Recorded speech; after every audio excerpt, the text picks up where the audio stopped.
The air that morning at Rabaul felt heavy, thick with the scent of fuel and rising heat, as if the island itself were holding its breath. Inside a dim operations tent, Lieutenant Commander Saburo Sakai paused over an intelligence report, his one remaining eye scanning a description so absurd it drew a quiet laugh from him. A new American fighter, they claimed massive, overbuilt, almost comically heavy. A machine that looked more like a bomber than a weapon meant for the sky. The Hellcat. Outside the tent flaps, rows of Zero fighters glimmered beneath the early sun, their slender wings and stripped-down frames reflecting a philosophy that had ruled the Pacific for 2 relentless years. Speed, grace, lethality born from lightness. To men like Sakai, the idea that this bulky newcomer could threaten Japan's aerial supremacy was unthinkable. But history often turns in the moments people dismiss. And somewhere beyond the horizon, the first F6F Hellcats were rising from American carriers, machines forged not from elegance but from industrial will, waiting to rewrite every rule Japanese pilots believed in. What none of them yet understood was simple: the laughter would not last. Long before the Hellcat appeared over the Pacific, the shape of the air war had already been carved by a single machine. From the winter of 1941 through the harsh campaigns of 1942, the Mitsubishi A6M0 seemed almost untouchable. It swept across the skies of Hawaii, the Philippines, the Dutch East Indies, and northern Australia with a confidence that bordered on inevitability. Allied pilots, flying Hurricanes, Buffaloes, and early American fighters often entered battle knowing the Zero could outturn, outclimb, and outrange nearly everything sent against it. The mathematics of those early encounters favored Japan so heavily that defeat became expected, not exceptional. The roots of that dominance lay in a design philosophy unlike anything the United States had embraced. Japanese engineers stripped the Zero to its bones, crafting an airframe so light that it almost seemed to float. Armor plates, self-sealing fuel tanks, and surplus wiring, anything that did not contribute directly to performance, was removed. Pilots felt as though they were wearing the aircraft, not flying it. To them, the Zero was an extension of thought, a blade in the sky. It reflected a worldview shaped by discipline, austerity, and a belief that individual mastery could triumph over material weight. Across the ocean, American engineers studied early combat reports with a mixture of frustration and curiosity. When a captured Zero fell into Allied hands in 1942, its test left them astonished. The agility was extraordinary, the range unprecedented. But beneath that brilliance lay fragility: thin skin, unprotected fuel tanks, minimal structural reinforcement. A single burst from heavy machine guns could tear it apart. The challenge was clear. America needed a fighter that could strike with overwhelming force, endure punishment, and still return home. Yet when Japanese intelligence first evaluated the Grumman design that would become the F6F Hellcat, their conclusions were dismissive. The aircraft weighed more than twice the Zero's loaded mass. Its fuselage looked swollen, its wings broad and thick, its radial engine a brute rather than a dancer. To commanders accustomed to equating lightness with mastery, the Hellcat appeared slow-witted, almost clumsy. "A Zero will fly circles around it," they wrote. On paper, they were right. The Hellcat could not win a turning fight. It violated every principle the Japanese had spent years perfecting. But wars are rarely settled on paper. While the Japanese shore up their airfields from Rabaul to Truk, the United States was preparing something entirely different, an aircraft shaped not by elegance, but by necessity, and a doctrine built not on duels, but on momentum. Early in the autumn of 1943, the Pacific War's balance began to shift. Carriers approached battle with growing confidence. Pilot training intensified. Engines improved. And somewhere within the roar of the Pratt & Whitney Double Wasp, a new kind of battle was forming, one that no longer relied on the circular dance of dogfights. The opening moves were set. The assumptions of two nations were about to collide. The first true test came on September 30th, 1943, above the lonely outpost of Marcus Island. Petty Officer First Class Yoshio Fukui, escorting a reconnaissance plane, spotted 6 dark shapes lifting through the haze. At first he mistook them for bombers' large silhouettes, blunt nose, nothing like the slender predators he was used to facing. But as the sun caught their wings, he saw the truth. These were fighters, though nothing about them looked like one. Fukui rolled his Zero into a diving turn, confident the heavy newcomer would remain trapped in forward flight, unable to match his maneuver. It was a tactic that had destroyed dozens of Allied aircraft. But this time, the enemy did something no Zero pilot expected. Instead of turning, the Hellcat went vertical straight into the sky, its 2,000 horsepower engine dragging it upward with a force the Zero could not match. Fukui tried to follow. His airspeed bled away. His aircraft trembled. And above him, impossibly, the Hellcat pivoted in a tight hammerhead turn and dropped onto his tail. In 3 seconds, he took 17 hits. Only a desperate spin saved him. 5 days later at Wake Island, Japanese doctrine shattered again.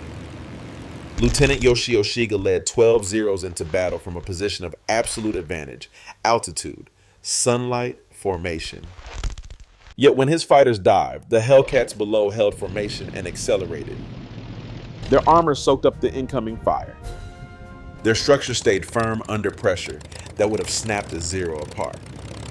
As the Japanese pilots exhausted their ammunition, the Hellcats climbed into thin air. The Zero's engine could no longer breathe.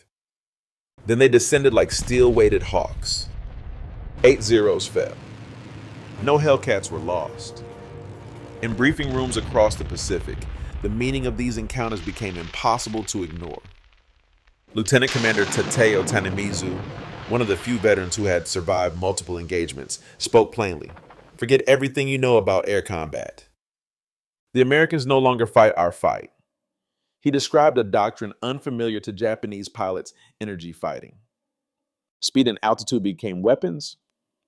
Engagements became slashing passes, not circling duels. Hellcats worked in pairs, coordinating by radio, attacking with precision one fighter could never achieve alone. We fly as individual warriors, Tanemizu warned. They fight as a machine, and the machine kept evolving. At Truck Lagoon, Commander Mitsuo Fuchida inspected damaged Zeros limping home from battle. The gulf in firepower alone was staggering. 6 Browning, 50 caliber guns threw out a storm of metal 1,500 rounds per minute, each round, heavy enough to tear through a Zero's frame. Radar further widened the gap. While Japanese pilots scanned the horizon with unassisted eyes, American fighters were guided from ships that could see them 50 miles away. By late 1943, the skies no longer belonged to agility or tradition. They belonged to altitude, speed, coordination, and a kind of industrial precision the Zero had never been designed to face. The peak of air combat was shifting, and the shift was irreversible. By early 1944, the strength of Japanese naval aviation was no longer measured by victory ratios, but by what had been lost. The pre-war training pipeline, once the most demanding in the world, had collapsed under the weight of attrition. Veteran pilots were gone, consumed in battles they had once dominated. The new replacements arrived with barely 200 hours in the cockpit, many with less than half that. Some trained in gliders. Some had never fired their guns in flight. They were sent into a sky where the margin for error had vanished. The unraveling became undeniable in October 1944 during the Battle of Formel. Japan believed it had struck a crushing blow. Dozens of American carriers and battleships supposedly sunk, hundreds of aircraft destroyed. Pilots returned to cheering crowds and celebratory headlines. But when gun cameras were developed and reconnaissance reports reached headquarters, the truth was stark. American losses were modest. Japanese losses were ruinous. More than 300 aircraft and the last concentration of truly experienced pilots. One veteran, Lieutenant Sadaki Akamatsu, described the horror with painful clarity. The Hellcats were waiting at every altitude. No matter where we climbed or where we dove, they were there. The real reckoning came months earlier, on June 19, 1944, over the Philippine Sea. The Japanese Navy committed its rebuilt carrier force in the hope of a decisive battle. Against them stood Task Force 5815 carriers and nearly 1,000 aircraft, many of them F6F Hellcats. American radar detected the incoming Japanese strike at 150 miles. Controllers vectored Hellcat squadrons into perfect interception paths, stacked by altitude, positioned with the sun behind them. What followed would be remembered as the Great Marianas Turkey Shoot. In 12 minutes, 42 Japanese planes fell from the first wave alone. By dusk, more than 300 Japanese aircraft had been destroyed. American losses 30. The collapse deepened at Leyte Gulf 4 months later. 7 Hellcats from the USS Essex, led by Commander David McCampbell, intercepted a formation of 60 Japanese aircraft. In 90 minutes, McCampbell scored 9 victories. His wingman, Roy Rushing, downed 6 more. Not a single Hellcat was lost. It was a moment that captured the total reversal of air superiority, seven aircraft routing 60. But even statistics failed to capture the human cost. By 1945, pilot training in Japan had withered to 40 or 50 total hours. Kamikaze pilots boys barely out of school received as little as a week of instruction. At Okinawa, the desperation reached its peak. Nearly 2,000 kamikaze sorties were launched against the American fleet. Hellcats, now veterans of a dozen campaigns, rose again and again to meet them. They intercepted roughly 80%.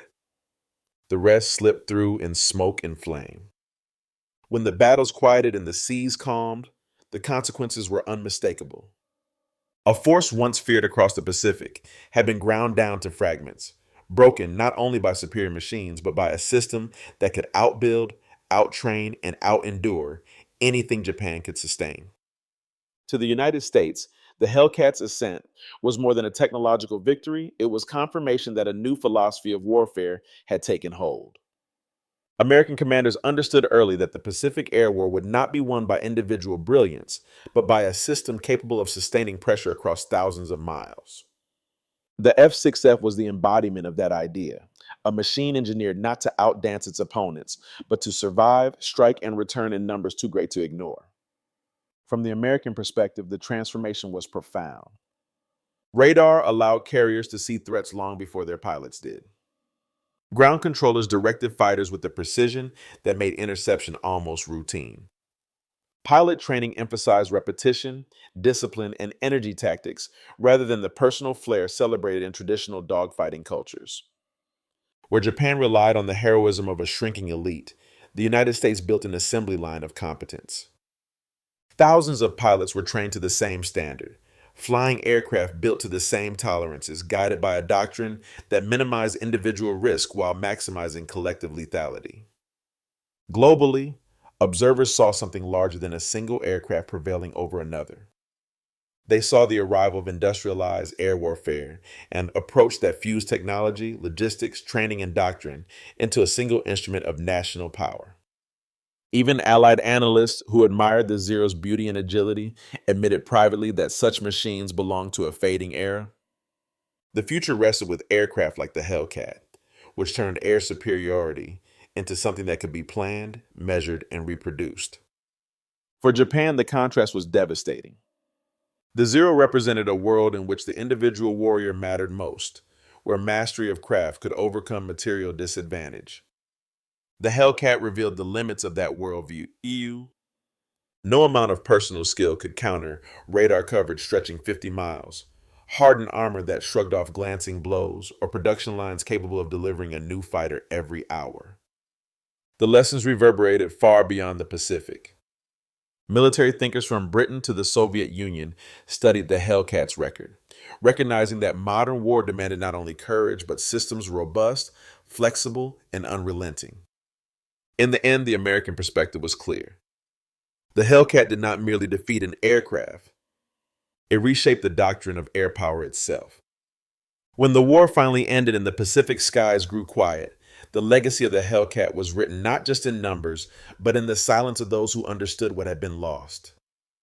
For Japan's surviving pilots, the sight of American F-6Fs touching down at Atsugi Airfield in September 1945 carried a weight no statistic could capture. The aircraft they had once laughed at now taxied calmly across their home runway, engines cooling in the afternoon air, symbols of a system that had outlasted every belief they once held sacred. In the years that followed, veterans from both nations spoke with the clarity only time can grant. Saburo Sakai, The celebrated ace who first dismissed the Hellcat as an impossibility later admitted that the Zero belonged to an earlier world where lightness, instinct, and individual brilliance could decide a battle. The Hellcat belonged to the future. It proved that air power in the industrial age would be governed by endurance, training, coordination, and the ability to protect the lives of those who fought. The aircraft did not simply defeat opponents, it protected its pilots, carried them home, and allowed them to fight again. That too was a form of strength. The lessons endure. The Zero showed what mastery of craft could achieve. The Hellcat showed what mastery of systems could overcome. Together, they form a reminder that courage alone cannot outweigh technology, and that nations which fail to adapt to the changing nature of war risk, repeating the miscalculations of the past. It is a question that still echoes today. In a world shaped by rapid innovation, are we prepared for the next shift in power? For those watching now, the story of these two aircraft is more than a tale of machines. It is a reflection on leadership, adaptation, and the cost of believing that yesterday's victories will guarantee tomorrow's success. If you value the lessons history leaves behind and the stories of the men who carried them into the sky, consider joining us as we continue exploring the battles, decisions, and moments that shaped our world. The war may be long over, but its history is still being written.